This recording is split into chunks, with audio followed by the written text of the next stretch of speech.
Hi everyone, today's message is on the theme of power and powerlessness, born out of the fact that I have spent a lot of time dwelling on the latter rather than the former over the last months, and we are powerless in a lot of ways. We don't understand the weight of the political decisions, the medical and scientific decisions.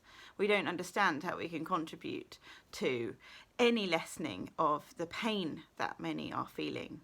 We want the people in power to know the situation that's affected us or our family or our business, and we just don't know how to get that across to the halls of power. Or we take a look at the huge civil rights movement rightly happening right now and think, what can I, one person, do to change the shape of a nation or the nations? And then if you're anything like me, when it feels all a bit overwhelming, you think, okay, well, before my brain explodes, maybe I'll go and bury my head in the sand. But we can't do that as Christians, although it is certainly right to rest and rest our minds as well. But I think if the Anglican Church has one fault, it has many. Who am I kidding? But we tend to focus on the how can we bring peace and comfort angle. And that's right, and absolutely a season for that. But we also forget to preach power and the power that each individual holds. And we don't have that in our own strength, let's not kid ourselves. But we have an amazing amount of power that comes through us. And that's going to look different for each one of us. But it always looks like something.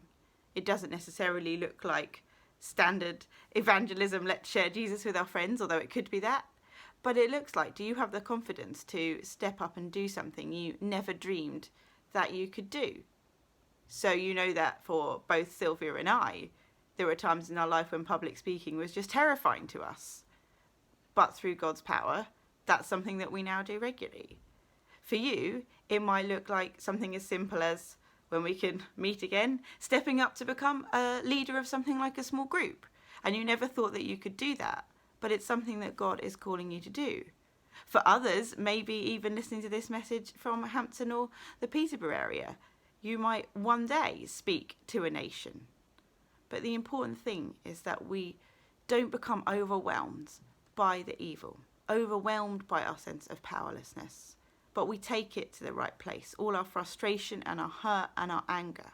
And we ask the Lord in that private space of prayer what he is giving to us, what he is asking us to do. So maybe it is your call that you write a letter to your MP. Politely, of course. We don't want to do rude, we want to be polite, but we want to be firm.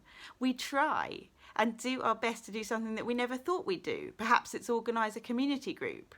But it is always about finding the boldness that comes through him. You know, Pentecost that we've recently celebrated shows that there's no boundaries to who receives his spirit and who receives his power. There's only one thing you need to do, and that is to accept your own weakness so that he can come in. This is from 2 Corinthians. But he said to me, "My grace is sufficient for you, for my power is made perfect in weakness. Therefore I will boast all the more gladly about my weaknesses, so that Christ's power may rest on me." So here's something that I drew. Quality with my child's pen, the word powerless. And I want it to be like this in our lives. When we feel like this, we need to imagine that Jesus is coming along and ripping this bit off us. Like that.